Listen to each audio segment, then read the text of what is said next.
Agent Hawaï, vous vouliez me parler de toute urgence, qu'y a-t-il? J'ai une piste, superviseur. Un artiste. Il semble tout connaître de la culture des extrariens. Il la dessine, il écrit dessus. Très bien, montrez-moi ce que vous avez. Une dernière chose. Son nom officiel est Eddie Louis Delvaux. Mais il dit être la réincarnation de Amma. Imaginez un monde noir, blanc, dans le vide, le chaos. C'est de là que commence la genèse des extrariens.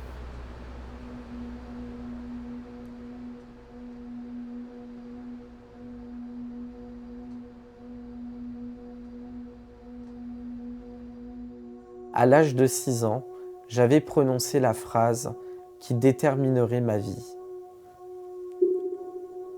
Mes parents ne sont pas mes vrais parents, j'ai été adopté, je suis un extraterrestre.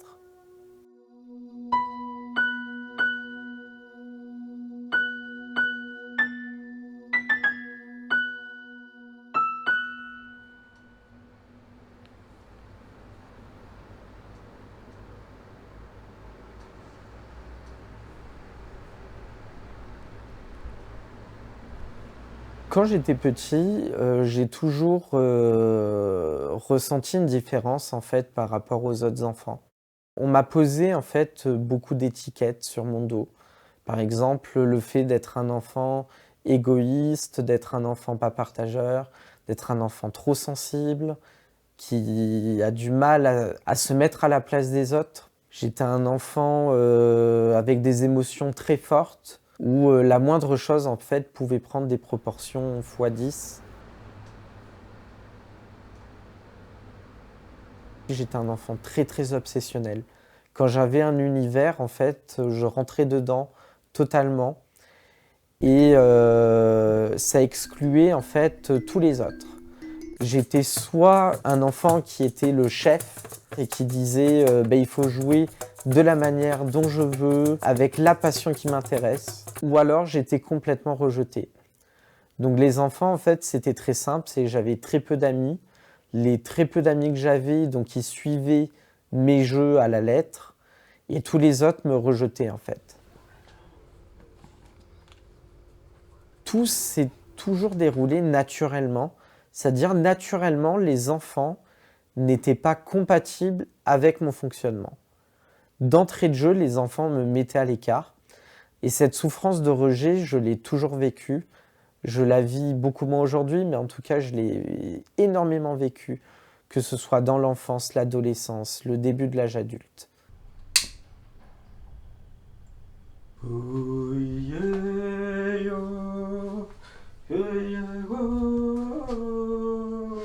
Dans ma famille aussi, parfois il y avait un petit peu des moments de rejet ou d'incompréhension. Il n'y a pas très longtemps, j'ai croisé, je l'ai vu ma grand-mère à un repas de famille qui me disait « Oh là là, qu'est-ce que tu as pu nous gonfler avec ton époque asiatique, avec ton nunchaku et tout, tu nous faisais peur, machin et tout. »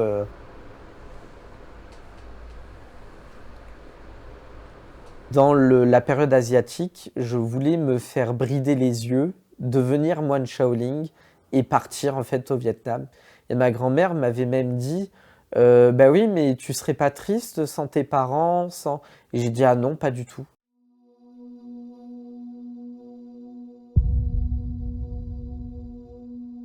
Vers mes 11 ans, mes 11-12 ans à peu près, j'étais dans une période qui était très sombre et il y avait un âge où je m'habillais en gothique et je pense que cette mode gothique, ça permettait un petit peu d'extérioriser ce que j'avais au fond de moi, un petit peu toute cette colère de tout ce qui s'était passé, etc. Même si j'en avais pas trop conscience à cette époque, parce que pour moi, les émotions, c'était très compliqué. Et en fait, ma mère et ma grand-mère disaient qu'ils avaient honte de sortir avec moi habillé comme ça, parce que, par exemple, ça m'est arrivé de mettre des Rangers avec un short ou des trucs comme ça, et en fait, ils avaient vraiment honte de sortir avec moi, quoi.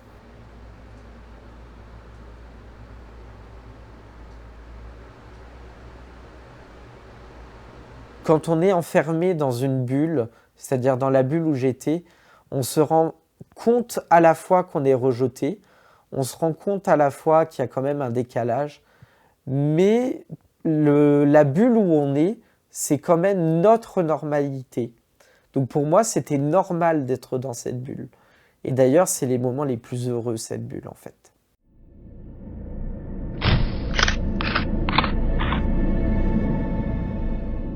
Moi, à la base, je voulais faire le lycée dans un bac professionnel dans la mode.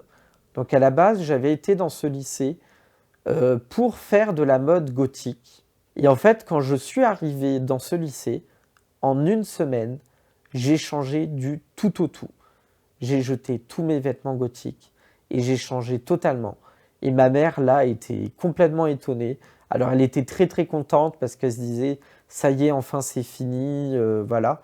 Mais en fait, pour moi, ça a été un nouveau départ pour se dire, j'arrête d'être différent. J'arrête de me faire moquer, j'arrête d'être qui je suis. Et en fait, cette transition dans ce lycée a été terrible.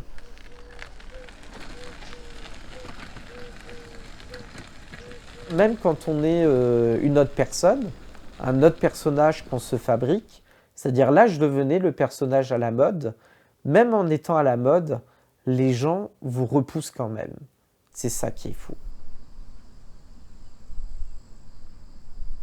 À cette période, c'est là où je trouve qu'il est arrivé que mon état de santé s'est un petit peu dégradé, où j'ai commencé à avoir de plus en plus de crises d'angoisse. Les personnes se moquaient de ces crises d'angoisse aussi. D'ailleurs, je pouvais angoisser pour savoir le repas, qu'est-ce qu'on allait manger le midi.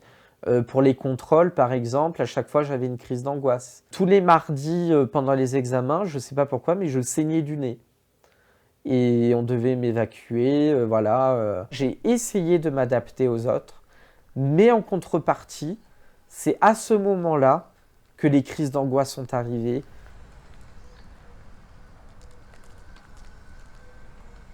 Si on devait me demander une définition un petit peu de l'autisme quand j'étais adolescent, enfin plutôt l'image en tout cas que j'en avais, c'était vraiment de l'autisme associé à la folie, avec l'enfermement dans la psychiatrie, et vraiment une image très péjorative, qui est très loin en fait de la réalité.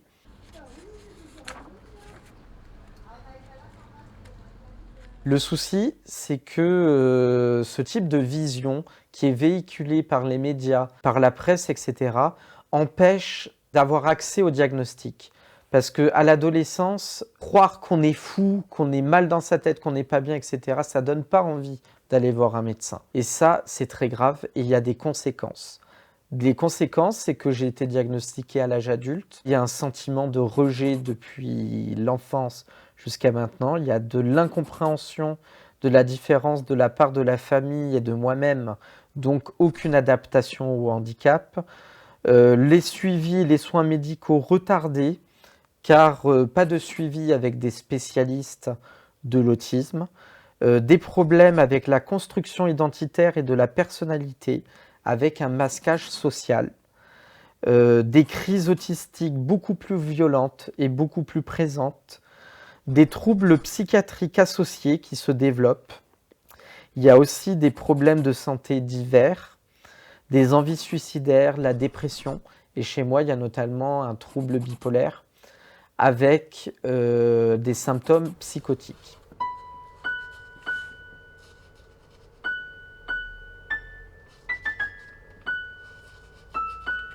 Quand on parle de mon art, on peut parler globalement d'un monde qui est gigantesque. Donc c'est le monde des extra-riens. C'est un monde qui concerne des fabricants de galaxies, des fabricants de planètes. C'est un monde qui est gigantesque et qui est très marginalisé. On pourrait le définir un petit peu dans l'art brut. L'art brut en général est un art qui se retrouve un petit peu dans l'art et le handicap. Et en fait, ça explique pourquoi, parfois, des gens ont un petit peu ce rejet de la marginalité. Par exemple, il y a des personnes autour de moi que je connais qui, quand ils voient un petit peu mes personnages, de suite, ils ont peur.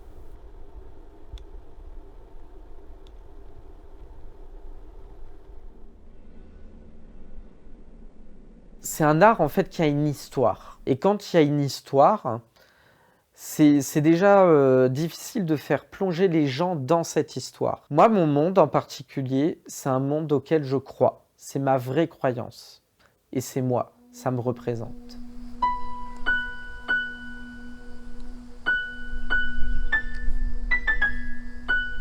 Pour vous donner une définition de l'autisme, je m'appuie en fait sur un courant philosophique qui s'appelle la neurodiversité. La neurodiversité considère l'autisme comme une différence plutôt qu'un trouble. Il y a une forme d'autisme par personne. D'une personne à une autre, vous allez voir des facultés ou des difficultés qui sont différentes ou alors qui se retrouvent. Et moi, je dirais que les personnes neurotypiques et les personnes autistes sont des personnes complémentaires. À travers un exemple qui est celui d'un paysage, on peut s'apercevoir que chez une personne neurotypique, elle va visionner l'ensemble du paysage et après, elle va regarder les détails. Tandis que la personne autiste va commencer par voir les détails et après l'ensemble du paysage. C'est à partir de là que ça devient particulièrement intéressant. J'ai noté des similitudes entre ce qu'il dit de l'autisme et la manière dont il parle de la culture extra-arienne. Des similitudes? Quel genre? Pour commencer, la complémentarité des neurotypiques et neuroatypiques me fait penser à celle qui existe entre les deux aspects du vide. Regardez. C'est du vide blanc et du vide noir en fait que les forces sont nées. Les forces se sont déclinées, elles se sont accouplées, elles ont créé des familles différentes. Et en fait, elles sont toutes dépendantes les unes des autres. Telle une forme un peu antagoniste, ou par exemple, pas de noir sans blanc, pas de blanc sans noir.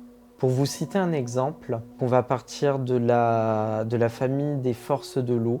On peut considérer qu'il y a les forces du liquide, de la matière, les forces si c'est une eau salée ou une eau douce ou un autre type d'eau, la couleur qu'on peut associer un petit peu au bleu. Donc là déjà vous voyez qu'on met trois types de forces différentes ensemble. C'est toutes ces forces entre elles en fait qui travaillent ensemble pour créer un univers. Pour faire une création, il faut d'abord ce qu'on appelle le Ama. Les Amas sont des êtres qui maîtrisent toutes les forces. Chez les autres êtres, en fait, de cette famille, il va y en avoir qui vont maîtriser la famille de l'esprit, la famille de la matière, la famille de la chimie, la maîtrise des couleurs aussi. Ça peut être une maîtrise de plusieurs forces. Donc tous ces êtres vont s'assembler ensemble et créer une sorte de galaxie ou d'univers.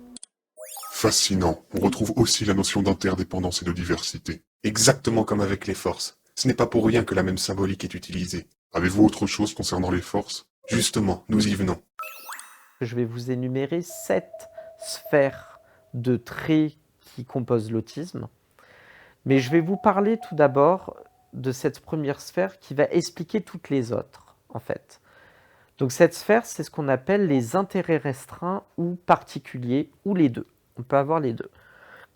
Par exemple, quand j'avais 6 ans, j'étais un enfant qui avait un intérêt restreint, c'est-à-dire très obsessionnel, sur qu'un seul sujet, et particulier, parce que ce sujet était un sujet qui n'était pas de mon âge. C'est-à-dire les autres enfants, dans la cour de récré, ils jouaient au football, tandis que moi, je m'intéressais qu'aux extraterrestres. Un intérêt restreint, pour moi, c'est un monde où j'étais le plus heureux, et c'est là où j'ai les meilleurs moments, en fait, en mémoire de mon enfance.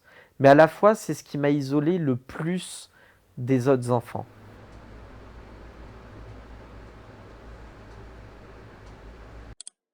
Ces sphères de l'autisme, ça ne vous rappelle pas quelque chose? Ce sont des forces, aucun doute possible. Exactement. Et c'est leur combinaison qui est à l'origine de l'autisme et de l'Asperger.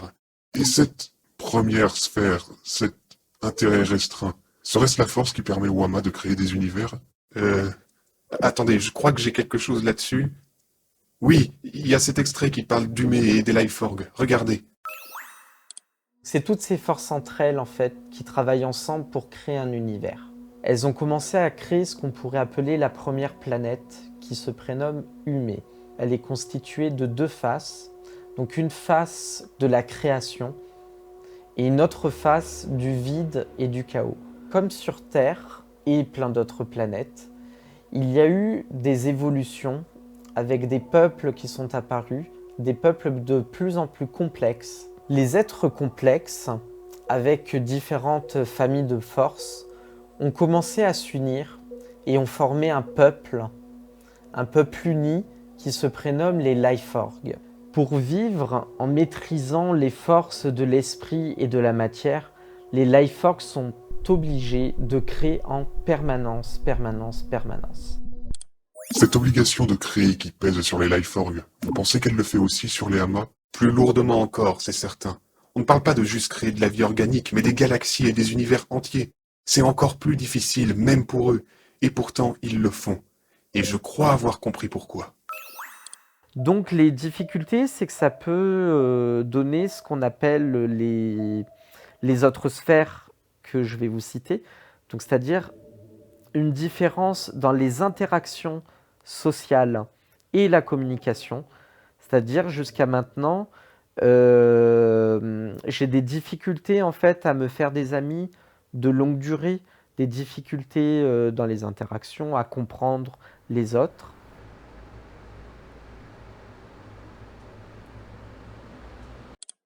Hawaï, vous n'êtes tout de même pas en train de suggérer que... C'est de l'art, superviseur.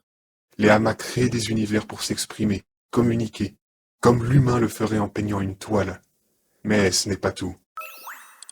Les forces, pour exister, elles ont besoin d'être dispatchées chez chaque famille de forces, parce que sinon le vide le rattrape. Les Amas, à la limite, c'est les êtres les plus en danger d'être manipulés par le vide, malheureusement, parce que c'est eux qui possèdent toutes les forces. Les Amas doivent se réunir à certains moments, pour la simple et bonne raison que quand les Amas travaillent avec, par exemple, la famille de l'eau, c'est important d'aller voir le Ama de la famille du feu pour se diversifier et en fait accoupler les deux matières. Ce qu'on veut éviter en fait, c'est ce côté un petit peu consanguin, que la matière s'estompe et finisse par mourir. L'intérêt, c'est vraiment la diversification des êtres et de la matière. Ils sont bel et bien obligés de créer. C'est une question de survie pour eux. C'est comme ça qu'ils échappent au vide. Une œuvre collective pour la survie de tous. Hawaï, vous avez besoin de repos. Peut-être, mais il reste encore une chose à régler. On a la sphère de la théorie de l'esprit. Donc c'est savoir donner en fait un avis sur une personne, comprendre en fait qu'une autre personne puisse avoir son avis. Et quand j'étais petit, par exemple, comme il n'y avait que les extraterrestres qui comptaient, forcément la vie des autres, pour moi, était complètement invisible. Aujourd'hui, c'est encore difficile pour moi.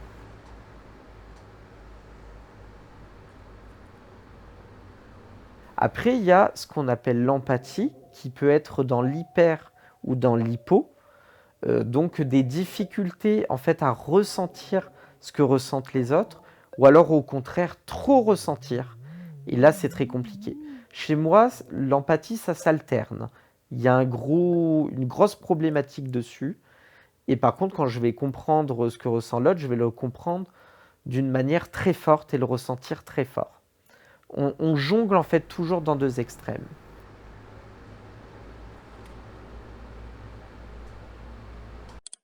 L'empathie, c'est la clé du libre arbitre. Comment ça? Les Amas pourraient le retirer à l'humanité, mais ils se l'interdisent. Il le dit juste là. Chez les Amas, il y a des règles et des particularités. Ils ont un petit peu la consigne d'être invisibles, donc ils n'ont pas le droit d'être vénérés par exemple. Ils n'ont pas le droit d'interagir avec les êtres et l'évolution en fait de cet univers. Il n'a pas le droit en fait d'aller à l'encontre du libre arbitre. Les Amas en fait, eux, ils ne gèrent que le fonctionnement et du déroulé du fonctionnement. Si le vide par exemple vient menacer ce fonctionnement, le Ama va réagir, mais dans l'ombre. Hawaï, je viens de remarquer quelque chose. Quoi donc? Ce dessin qui évolue tout au long et qui est utilisé pour illustrer les amas, il ne vous rappelle pas quelque chose? Attendez, je remets en lecture. Après, il y a la sphère des mouvements stéréotypés et des rituels, par exemple. Donc moi, par exemple, j'ai ce côté où je vais me taper sur le ventre, où je vais taper sur des objets tout le temps. Quand je vais m'ennuyer, à chaque fois, je vais bouger des jambes, bouger des mains, etc. J'ai aussi un rituel, en fait, donc maintenant étant adulte, où tous les soirs, avec de la musique, je fais un grand tour, en fait, qui est toujours le même. Je fais tout le temps le même trajet.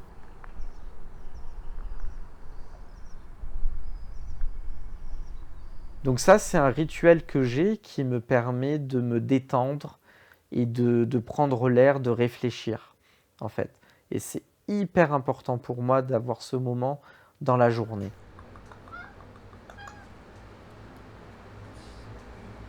La sphère de la sensorialité, c'est ce qui touche tous les sens, en fait, des personnes autistes. Donc on peut avoir des difficultés, mais aussi avoir des sens qui sont très développés, et notamment avec un plaisir qui est ressenti à l'extrême. Moi, par exemple, quand j'étais dans mes passions, j'avais vraiment le frisson, cette manière, en fait, de ressentir les choses très... Enfin, tout était puissant, en fait. Tout était énorme à l'extrême. Et les autres, en fait, on sentait qu'ils ne pouvaient pas ressentir les choses comme ça.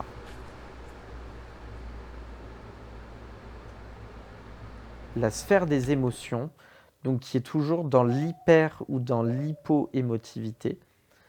Ce qui est très compliqué dans les émotions, c'est qu'on peut avoir des difficultés à reconnaître les émotions chez les autres personnes, sur nous-mêmes, ou alors les deux, ça peut être les deux.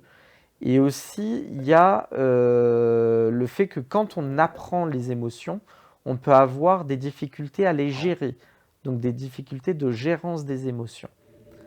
Et ça peut être problématique. Donc, par exemple, chez moi, c'est très marqué, j'ai une hyper-émotivité avec beaucoup d'impulsivité. C'est-à-dire les émotions montent très vite et c'est pour moi très dur de les contrôler. Et d'ailleurs, ça peut m'amener de temps en temps, quand ça déborde, ce qu'on appelle des crises autistiques.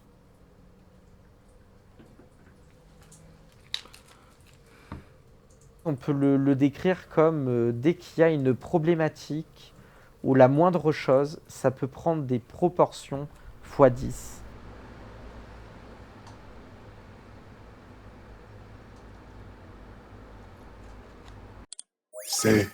Ce n'est pas n'importe quel amas, c'est amas.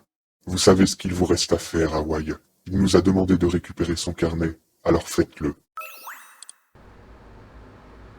Depuis que j'ai reçu le diagnostic d'autisme, ça a été un moment très très éprouvant qui a duré beaucoup de temps avec beaucoup de phases de déni, beaucoup de phases de devoir s'accepter. Et je pense qu'en fait, le diagnostic, ça m'a permis d'avoir accès un peu plus à un suivi médical et paramédical. Et je pense qu'aujourd'hui, j'arrive beaucoup mieux à accepter ma différence et aussi de mieux accepter ma personnalité. Et ça, c'est ce qu'il y a de plus dur justement, d'arriver à s'accepter soi-même, de montrer aux autres en fait que c'est juste pas grave si on est différent, c'est une complémentarité.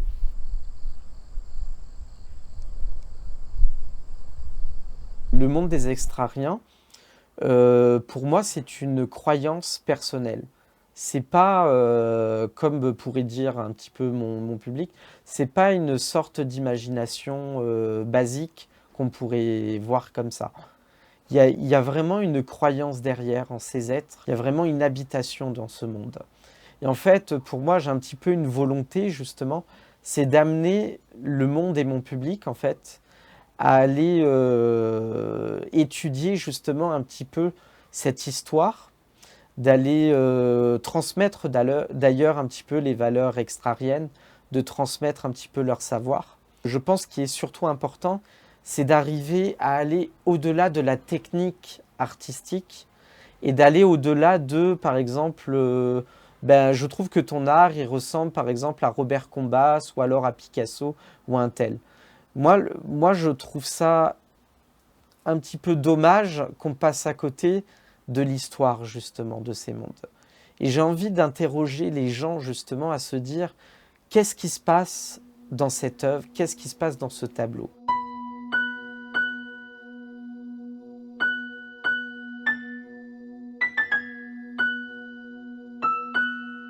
Je pense que dans mon processus de création, une personne qui a été très importante pour moi, c'est Marion, qui est une grande amie. Comme tous les deux, on faisait un petit peu des travaux d'écriture, c'est-à-dire pour écrire un petit peu ce qu'on ressent, ce qu'on fait dans la journée. Marion m'a expliqué qu'elle écrivait en tant que son personnage.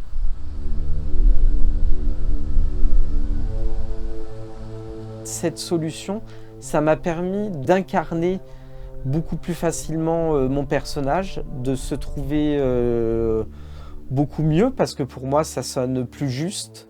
C'est vrai que me sentant extraterrestre, ça m'a vraiment aidé d'assumer qui je suis en entier. Et au fur et à mesure, en fait, je me suis rendu compte que les gens, en fait, que le monde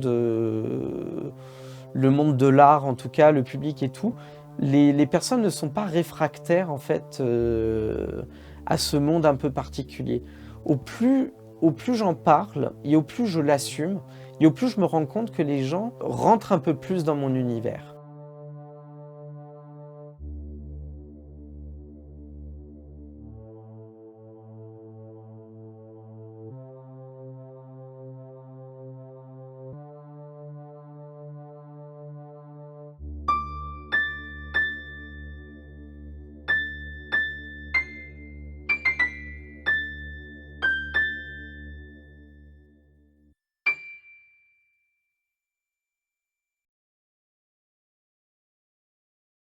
J'ai le carnet, superviseur. Que faisons-nous maintenant? Nous n'avons plus besoin de nous cacher. Il est temps d'accomplir la première volonté d'Ama. Diffusez le contenu de ce carnet comme bon vous semble. Mais attention, n'oubliez surtout pas sa seconde volonté. Informer sans forcer à croire. Je n'oublie pas. Puisque nous ne nous cachons plus, pourrais-je récupérer les enregistrements de cette conversation? Que comptez-vous en faire? Un documentaire.